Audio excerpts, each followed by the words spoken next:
सर्दी के आते ही ठट्ठा के मीठे पानी की मछली की मांग में भी इजाफा हो गया है। ठट्ठा मछली सनत से पहचाना जाता है और यहाँ की मछली मुल्क और बैरून मुल्क रोजाना मनों के हिसाब से फरोख्त के लिए भेजी भी जाती है। इस पर मजीद बात करते हैं बोल न्यूज़ के नुमाइंदे नज़ाकत अली शाह से। नज़ाकत अली शाह, बताइएगा, सर्दी आ चुकी है, मछली की मांग में कितना इजाफा हो रहा है?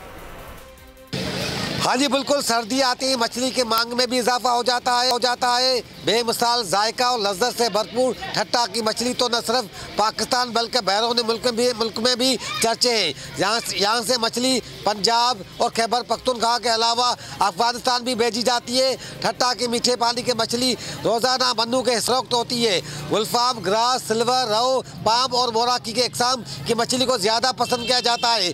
घर में मेहमान आए या कोई त्यौहार हो, मछली के चावल, कोफ्ते, फ्राई टिक्का और सालन से तवाज़ा की जाती है। ठट्ठा और सजावल के बड़े बड़े तालाबों से ये पकड़ी जाने वाली मछली डब्बों में पैक करके अंदरूने और बैरून मुल्क भिजवाई जाती है। ठट्ठा को मछली की सनत के तौर पर भी पहचाना जाता है। ठट्ठा के मछली मुल्क के अलावा और दीगर मुल्कों में भी बहुत पसंद की जाती है। मकामी अफराद का कहना है कि हुकूमत मछली के कारोबार करने वालों को सहूलियत फराहम की जाए तो ताकि मुल्की मैशत में इजाफे का सबब भी बन सकती है। ठीक है, शुक्रिया सारी सूरत हाल से आगाह करने के लिए।